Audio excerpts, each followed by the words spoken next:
बृहस्पतिवार व्रत कथा की पहली कहानी। पूर्व काल में एक बड़ा प्रतापी राजा राज्य करता था, जो बड़ा दानी और ब्राह्मण, गुरु, देवता तथा पितरों की पूजा करने वाला था। उसकी साधुता, धार्मिकता समस्त देशों में प्रसिद्ध हो गई थी। उसके द्वार से कोई याचक निराश होकर नहीं जाता था। वह नित्य देव मंदिरों में दर्शन करने जाता और प्रत्येक गुरुवार को बृहस्पति भगवान का व्रत रख कर पीले वस्त्र, पीले फल, फूल, नैवेद्य आदि से उनकी पूजा करता हुआ दीन दुखियों में सर्वदा ही तल्लीन रहा करता था। परंतु वह जितना ही धार्मिक था, उसकी रानी उतनी ही अधार्मिक और बुद्धिहीन थी। उसे अपने राजा की बातें और धार्मिक दान पुण्य करना अच्छा नहीं लगता था। वह दिन रात अपने ऐश आराम में लगी रहती और मनमाने सब कार्य किया करती थी। दान पुण्य और देव दर्शन तथा दीन दुखियों की सहायता में उसका मन कदापि न लगता तथा वह बड़ी ही कृपण वह धर्म कार्य से राजा को मना करती और कहती कि यह सब आप क्यों करते हैं। किंतु वह धार्मिक राजा नियम पूर्वक अपने सब कार्य किया करता था। इसका यह नतीजा था कि राजा की धर्मशीलता से उस रानी का भी कोई अनिष्ट नहीं होता और सारी प्रजा सुख से अपने अपने घरों में निवास करती थी। एक दिन जब राजा वन में शिकार को चला गया और रानी अपनी दासियों सहित घर पर निवास करती थी, तब संयोगवश उसी दिन वहां एक साधु का वेश धारण किए हुए बृहस्पति जी राजा के द्वार पर भिक्षा मांगने को आ पहुंचे। उन्होंने राजद्वार में आकर राजा की जय मनाई और भिक्षा की याचना की। राजा तो घर पर नहीं था। रानी ने कहा कि हे साधु, जाइए, इस समय राजा यहाँ नहीं है जो भिक्षा और दान देते हैं। उनके बिना कौन देगा। साधु महाराज ने कहा, रानी जी, आप तो विद्यमान ही हैं, मुझ भिक्षुक को कुछ भिक्षा देने में आप भी समर्थ हैं। रानी ने कहा, महाराज, मैं इस तरह के झंझटों में नहीं पड़ना चाहती। इस दान पुण्य से तो मैं बहुत ही घबरा गई। व्यर्थ ही एक पवारा खड़ा रहता है, फिर मुझे गृह कामों से ही अवकाश नहीं मिलता। ये सब काम राजा साहब ही करते हैं, उन्हीं के लिए योग है। परंतु मैं समझती हूँ कि इस धनी से तो निर्धन रहना ही अच्छा है, क्योंकि ऐसे बहुत सा बखेड़ा तो नहीं करना होगा। क्या आप कोई ऐसा उपाय जानते हैं जिससे यह धन न रहे, मुझे शांति और चैन मिले? यदि आप जानते हो तो बतलावें। बृहस्पति भगवान ही तो वहां साधु बनकर आए थे। उन्होंने कहा, यह तुम क्या कह रही हो? भला इस संसार में भी कोई ऐसा होगा जिसे संतति और धन न प्यारा हो? भला इससे भी कोई दुखी होता है? देवी, इन दो बातों की तो सभी को चाह रहती है। चाहे धर्मात्मा हो या धर्मी, सभी धन की इच्छा करते हैं। इस धन की महिमा का तो मैं क्या कहूँ। ऋषि, धर्मात्मा और अधार्मिक, सभी को धन की सब प्रकार से आवश्यकता पड़ती है। यदि तुमको भगवान ने धन दिया है तो उसका सदुपयोग करो। महात्मा कबीर ने कहा है, भूखे को भोजन, नंगे को चीर, प्यासे को नीर, इतना बांटे सत्य कबीर। तुम्हारे पास धन है तो भूखे मनुष्यों को भोजन कराओ, पौसारे बजाओ। जिनके पास वस्त्र न हो उन्हें वस्त्र, इस प्रकार अन्य वस्त्र और जल का दान करो। धर्मशाला बनाओ, ताल तलिया, कुआ, बाग बगीचे का निर्माण करो। आम, आंवला आदि के वृक्षों को लगवाओ और यज्ञ करो। साधु ब्राह्मणों को भोजन खिलाओ। जिनके पास धन नहीं हो तो उनकी सहायता करो। उनकी कुंवारी कन्याओं का विवाह करो। इस प्रकार यहाँ कितने ही दया आदि धर्म के कार्य जिन्हें तुम कर सकती हो। और यह क्या कहना कि ये सब धन नष्ट हो जाए और मैं चैन की सांस लूं। मैं तो सर्वप्रथम आपको यही कहूंगा कि इस प्रकार के कर्मों से अपने कुल और नाम को उज्जवल करो। इस मनुष्य के जन्म को सार्थक कर लो। मनुष्य के अच्छे कर्म ही उसके लोक परलोक में सहायक होते हैं और अंत में जब शरीर त्याग करता है तब स्वर्ग को जाता है। वहां उसे नाना प्रकार के सुखों की प्राप्ति होती है। परंतु साधु महात्मा के इस बात का उस रानी पर कोई प्रभाव न पड़ा। उसने कहा, नहीं महाराज, मुझे इतना धन नहीं चाहिए। मैं इतना यत्न करके उठाऊं, रखूं और फिर उसे दान दे डालूं। अथवा आपने जो कहा इतना पाखंड करूं। मुझे तो यूं ही समय नहीं मिलता और सारा समय इसी में नष्ट हो जाता है। महात्मा ने फिर कहा कि हे देवी, बड़े दुख की बात है जो तुम अपना ऐसा विचार प्रकट करती हो। अच्छा, यदि तुम्हारी यही इच्छा है तो सुनो, अब मैं तुम्हें जैसे युक्ति बतलाता हूँ वैसा ही करो। इससे तुम्हारी ये इच्छा पूर्ण हो जाएगी। बृहस्पतिवार के दिन तुम अपने सब घर को लिपवा दिया करो। स्नान करने से पहले अपने सर के बालों को अच्छी तरह धोकर तब स्नान किया करो। तुम्हारा राजा बृहस्पतिवार के दिन बाल बनवाया करे और भोजन में मांस मदिरा का सेवन किया करे तथा धोबी को बुलाकर वस्त्रों को धुलने के लिए दिया करो। 7 बृहस्पतिवार को यदि तुम ऐसा कर सकोगी तो तुम्हारा यह धन नष्ट हो जाएगा, इसमें कुछ संशय नहीं है। यह कहकर वह महात्मा तो चले गया और रानी ने उस बात को अपने मन में रख लिया। उसने बृहस्पतिवार के दिन वैसा ही किया। फिर तो बृहस्पति देव उस पर कुपित हो गए और 3 बृहस्पतिवार पूरा होते होते उनका राजपाट आदि सब धन नष्ट हो गया। यहाँ तक कि रानी के घर में खाने तक का ठिकाना न रह गया। उसके सुख चैन के दिन दूर हो गए। दोनों समय की कौन कहे कि समय खाने के लाले पड़ गए। जब राजा ने व्याकुल होकर रानी से कहा, हे रानी जी, यहाँ आप तो यहाँ रहिए, परंतु मुझसे यहाँ नहीं रह जाएगा, क्योंकि मुझको तो यहाँ सब लोग जानते हैं, जिससे कोई उपाय या कोई काम धंधा करके भी मैं अपनी जीविका नहीं चला सकता। इसलिए किसी दूसरे देश में जाऊंगा जहाँ मैं खाने पीने का कोई धंधा नौकरी करके अपने दिन व्यतीत करूंगा। कहा भी है, देश चोरी परदेश भिक्षा। शास्त्र में कहा है कि दूर चले जाने पर मनुष्य का दुर्दिन दूर हो जाता है। यह कहकर राजा ने घर छोड़ दिया और दूर प्रदेश में चले गए। परंतु वहां से भी कुछ अच्छी बुद्धि न प्राप्त हुई तो वन में जाकर वह लकड़ियां काटकर शहर में लाकर बेचते, उससे जो कुछ भी मिल जाता उसी को लेकर अपना पेट पालन कर लेती। इधर रानी भी अपने घर में पड़े पड़े उपवास करती, कपड़े लगते से फटियाल पड़ी रहती। किसी दिन इधर उधर से कुछ पा जाती तो खा लेती, नहीं तो केवल पानी पीकर सो रहती और मारे भूख के करवट बदलकर रात काट लेती। इस प्रकार उसकी यह दशा हो गई कि कई दिन तक उसे खाने को कुछ नहीं मिला और मारे भूख के दम घुटने लगा। तब उसने अपने एक दासी को बुलाकर कहा कि तुम हमारी पुरानी दासी हो, तुम इस समय इस समय तुम हमारी इतनी सहायता करो कि हमारी बहन के यहाँ जाकर उससे हमारा दुख कहकर हमारे लिए सहायता के लिए कुछ अन्न मांग लाओ। हमारी बहन धनवान है, बड़ी नेक और धनवान है, वो अवश्य हमारी सहायता करेगी। यदि वो कुछ सहायता कर देती है तो हमारे कुछ दिन खाने को हो जाता है, नहीं तो 10 पाँच बेजड़ ही मांग लेना। दासी उसकी बहन के घर गई। जिस समय वह दासी उसकी बहन के पास पहुंची, उस समय वह बृहस्पतिवार का व्रत किए कथा सुनने को बैठी थी। उसने उसी समय कहा कि हे रानी, मैं आपकी बहन के पास से आई हूँ। आपकी बहन इस समय बड़े कष्ट में है, क्या आप उसकी कुछ सहायता करें, नहीं तो 10 पाँच बेजड़ी उसके लिए दे देवे तो कुछ दिन कट जाएंगे। दासी ने कई बार कहा, परंतु रानी ने ध्यान न दिया और कुछ न बोली, क्योंकि वो मौन भाव से एकाग्रचित्त हो भगवान बृहस्पति भगवान की कथा सुनने में लीन थी।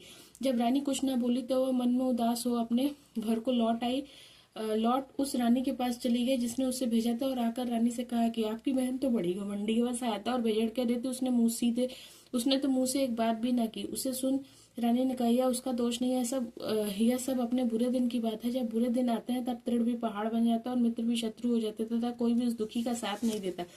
इधर तो यह बात हुई। उधर जब वह रानी बृहस्पति जी की कथा सुनकर उठी तो उसे ख्याल हुआ कि मेरी बहन की दासी आई थी और व्रत की कथा सुनने में मैंने उससे कुछ बात भी नहीं की।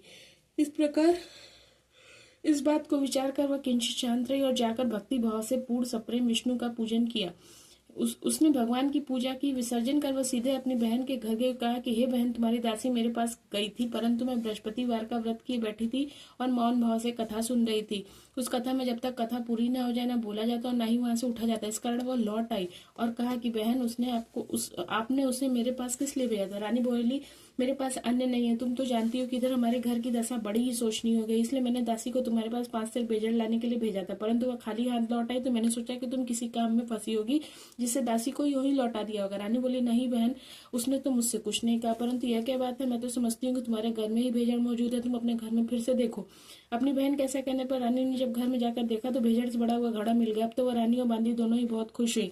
बांदी ने कहा, हे रानी, ये तो भोजन क्या वहां में हम लोग नित्य व्रत करते हैं, इसलिए मेरी ये समझ में नहीं आता कि यदि हम लोग इनसे यह व्रत विधि और कथा पूछ ले तथा किया भी करे तो कोई हानि नहीं है। रानी ने कहा, कोई हानि नहीं है, अवश्य पूछ लिया जाए। रानी ने अपनी बहन के समीप बैठकर पूछा कि हे बहन, बृहस्पति के व्रत का क्या विधान है और यह व्रत कैसे किया जाता है? उस धार्मिक रानी ने कहा, बहन, बृहस्पति भगवान की कथा में कोई विशेष झंझट नहीं करनी पड़ती, केवल चने की दाल और मुनक्का से विष्णु का केले की जड़ में पूजन करना चाहिए तथा वहां दीपदान भी करें, अर्थात दीपक जलावे। उस दिन पीला भोजन करें और कहानी सुने। ऐसा करने से गुरु बृहस्पति प्रसन्न होते हैं, उनकी प्रसन्नता से अन्न, धन और पुत्र की प्राप्ति होती है तथा मनुष्य की सब मनोकामनाएं पूर्ण हो जाती है।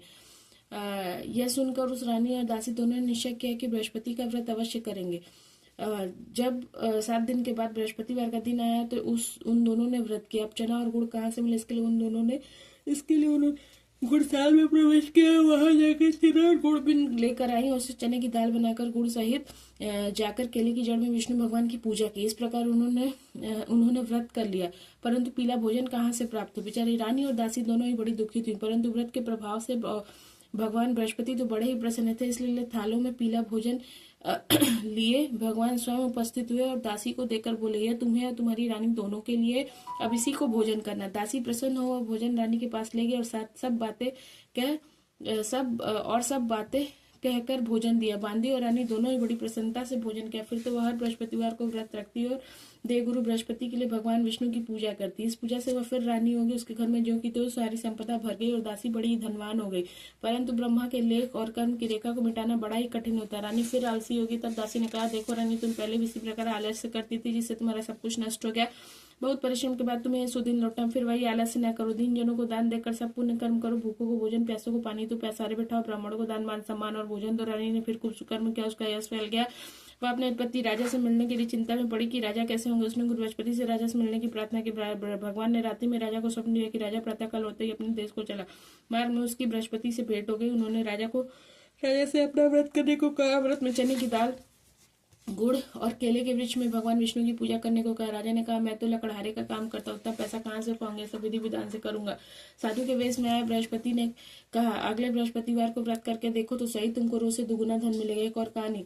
पूर्व काल में एक बड़ा ही गरीब ब्राह्मण था। उसकी कोई संतान न थी। कारण थी कि उसकी स्त्री बड़ी मलिन स्वभाव की थी। प्रातः सोकर उठते ही सर्वप्रथम भोजन करती, फिर दूसरा कार्य करती है। सब देखकर ब्राह्मण बड़ा दुखी रहता था। कुछ समय बाद उसकी स्त्री को एक कन्या उत्पन्न हुआ। कन्या रत्नी जो बड़ी हुई उसका रूप निखरता गया उसका रूप और स्वभाव निखरता गया। वह नित्य प्रातः उठते नित्य कर्म स्नान आदि कर भगवान विष्णु की पूजा के साथ प्रति बृहस्पतिवार को गुरु बृहस्पति का व्रत भी किया करती थी। जब वह विद्यालय में पढ़ने जाती तो अपने हाथ में एक मुट्ठी जौ भरकर ले जाती और मार्ग में डाल देती। उसके सब जौ सोने के हो जाते। जब वह पढ़कर लौटती तो उन्हें बीनकर अपने घर में ले आते। एक दिन वह बालिका जौ को सूप में रखकर फटकने लगी। तब उसके पिता ने कहा कि बेटी, सोने के जौ को पटकने के लिए सोने का सूप भी होना चाहिए। उसके दूसरे दिन बृहस्पतिवार का दिन पड़ता तो उसने नित्य के भांति गुरु बृहस्पति का सच्चे मन से व्रत किया और एक मुट्ठी जौ ले जाकर मार्ग में छीट दिया। कहा कि हे गुरु, यदि मैं सच्चे मन से आपका व्रत करती हूँ तो उसके प्रताप से आप एक सोने का सूप भी दीजिए। जब वह कन्या पाठशाला से लौटकर जौ बटोरने लगी तब गुरु बृहस्पति की कृपा से उसे उस दिन सोने का सूप भी मिल गया।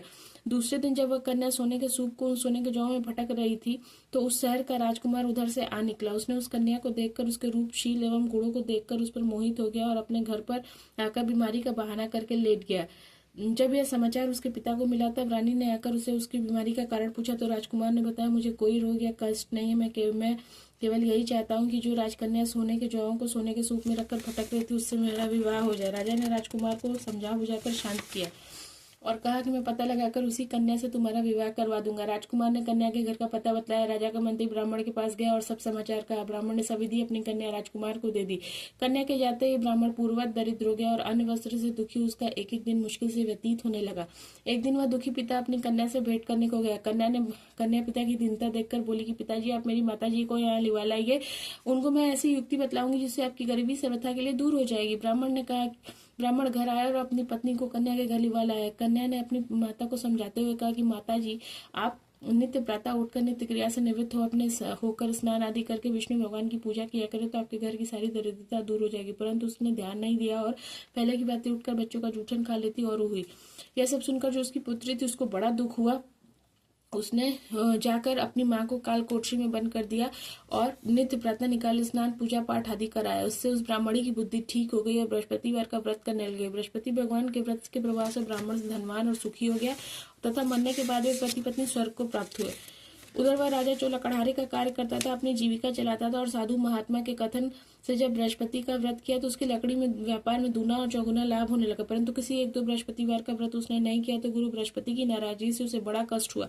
उस दिन उस नगर के राजा ने यज्ञ किया, जिसने उससे यह घोषणा कर दी कि कोई मनुष्य अपने घर में भोजन न करे, न अग्नि जलावे, सभी मेरे घर में आकर भोजन करे। जो इस आज्ञा का पालन नहीं करेगा उसे फांसी पर लटका दिया जाएगा। राजा के से सभी लोग भोजन करने गए। यही एक लकड़हारा कुछ देर से पहुंचा, इसलिए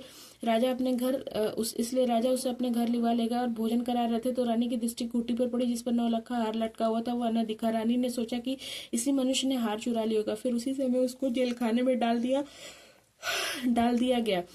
जब राजा जेल खाने में गया तो विचार करने लगा कि यह न जाने किस जन्म का दुष्कर्म था जिससे मुझे यह दुख प्राप्त हुआ। उसी समय बृहस्पति जी साधु के वेश में उसके समक्ष आए और कहा कि तुमने बृहस्पति जी का व्रत नहीं किया जिससे तुमको यह दुख प्राप्त हुआ है। खैर, अब कल ही बृहस्पतिवार इसी जेल खाने के फाटक पर तुमको पड़ा हुआ 4 पैसा मिलेगा, उसी से तुम व्रत कर लेना। और उधर राजा को स्वप्न दिया कि हे राजा, तुमने जिस व्यक्ति को जेल खाने में भेजा है वह सर्वथा निर्दोष है, वह राजा है, उसको छोड़ दो। रानी का हार खूंटी पर है, यदि नहीं छोड़ेगा तो तुम्हारा राज्य नष्ट हो जाएगा। राजा ने स्वप्न देखकर सवेरे उठा और देखा तो हार खूंटी पर दिखाई दिया। उसे देखकर राजा ने प्रसन्न हो लकड़हारे को बुलाकर क्षमा मांगी और उससे राजा के योग्य सुंदर वस्त्राभूषण देकर विदा किया। राजा अपने नगर को चला गया। जब वहां पहुंचा तो क्या देखता है कि यहाँ तो सब सुख छाया हुआ है। चलते चलते वह घर पर आया। यहाँ रानी ने राजा के स्वागतार्थ में पहले से ही बांदी को द्वार पर भेज दिया था। बांदी बड़े स्वागत से ही राजा को महल लिवा ले आई। राजा ने खुद होकर रानी से पूछा, यह धन वैभव तुमको किस प्रकार मिला? उसने कहा, यह सब गुरु बृहस्पति का व्रत करने की महिमा है। राजा ने कहा, बड़ी अच्छी बात है, अब तो मैं व्रत नियम पूर्वक करूंगा। और यहाँ तक कि राजा सर्वदा राजा के दुपट्टे में चने की दाल बंधी रहती थी। अब दिन में 3 बार गुरु महाराज की कहानी कहा करता था। एक दिन वह राजा घोड़े पर सवार होकर अपनी बहन को उसे देखने चला। मार्ग में उसने देखा कि एक मुर्दे को लेकर कुछ लोग शमशान जाना है। राजा ने कहा, अरे भैया जरा ठहर जाओ, बृहस्पति भगवान की कथा सुन लो। उसे सुनकर उन सबको बड़ा आश्चर्य हुआ, परंतु राजा ने कहकर सुनकर सबको रोक लिया और कहानी आरंभ की। जब कहानी आदि पहुंची तो मुर्दा हिलने लगा और कहानी जो ही समाप्त हुई तो वह राम राम कहकर उठ खड़ा हुआ। राजा वहां से आगे बढ़ा तो एक किसान जो हल जोत रहा था, राजा ने उसे अपनी कहानी सुनानी चाहिए तो उसने कहा, वाह, मैं अपना हल चलाऊं या तुम्हारी कहानी सुनूं? राजा जो ही आगे बढ़ा कि उसके हल कि बैलों में से एक बैल पछाड़ कर गिरा, उसके पेट में भयंकर दर्द होने लगा। उसी समय उसकी माँ जो जलपान के लिए रोटी और पानी लेकर आई थी, उसे पेट में दर्द होता पाया और जब जाकर पूछा तो बेटे ने सब बात कह सुनाई। बुढ़िया ने दौड़कर उस घुड़सवार राजा को बुलाया और कहा कि मैं आपकी कहानी सुनूंगी, मुझे सुनाओ। राजा बुढ़िया के खेत पर जाकर कहानी सुनाने को लौट आया और जो ही कहानी कहने लगा कि उस किसान का बैल उठ खड़ा हुआ और उस किसान के पेट का दर्द भी बंद हो गया। राजा अपनी बहन के घर आया, बहन ने उसका बड़ा स्वागत किया, समाचारों के आदान प्रदान, परस्पर वार्तालाप करते हुए सुख से सोकर अपने रात्रि व्यतीत की। दूसरे दिन सवेरा होने पर राजा उठा और अन्य सभी लोग उठकर अपने काम काज में लगे। तब राजा जो गुरु बृहस्पति का बड़ा ही भक्त था, उसने अपनी बहन से कहा कि हे बहन, बृहस्पति की कथा किसी ऐसे मनुष्य को सुनाना चाहता हूँ जिसने भोजन न किया हो। बहन ने कहा, भैया यहाँ तो बड़े तड़के सब लोग भोजन कर लेते हैं, फिर भी मैं तलाश करती हूँ। उसने देखा कि पड़ोस में जो कुम्हार रहता है उसका बेटा बहुत बीमार है, जिसने 3 दिन से उसके घर वालों ने मारे दुख के भोजन नहीं किया था। रानी ने कुम्हार को कहा कि तुम मेरे भाई से गुरु बृहस्पति की कहानी सुन लो, क्योंकि तुम लोगों ने अभी तक भोजन जलपान आदि कुछ भी नहीं किया। कुम्हार ने कहा, बहुत ठीक है। राजा ने कहानी सुनाने को आया। राजा ने उसके घर जाकर बृहस्पति की कहानी सुनाई। उसके प्रताप से उसके लड़के की सारी बीमारी दूर हो गई और उसे आराम हो गया।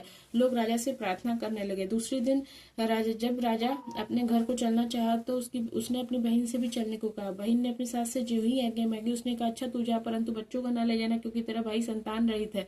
तब बहन ने अपने भाई से कहा कि भैया मैं तो चलूंगी, परंतु बच्चे लोग नहीं जा सकेंगे क्योंकि माता जी की आज्ञा नहीं है। राजा बोला, जब बच्चे ही नहीं जाएंगे तो तुम ही चलकर क्या करोगे। निदान राजा अपने घर को लौट आया और राजा ने अपनी रानी से कहा कि मैं संतान हूँ, जिससे लोग मुझसे परहेज करते हैं।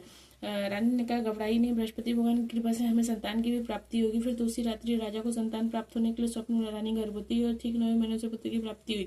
रानी की बहन भी और वे सब लोग आए जो उसे संतानहीन होने से घृणा करते थे। वे लज्जित हुए और घर आकर खान पान में सम्मिलित हो राजा रानी को बधाई देने लगे। इस प्रकार बृहस्पति वार का व्रत करने से गुरु बृहस्पति मनुष्य की सब मनोकामनाएं पूर्ण कर देते हैं। बोलो बृहस्पति भगवान की जय।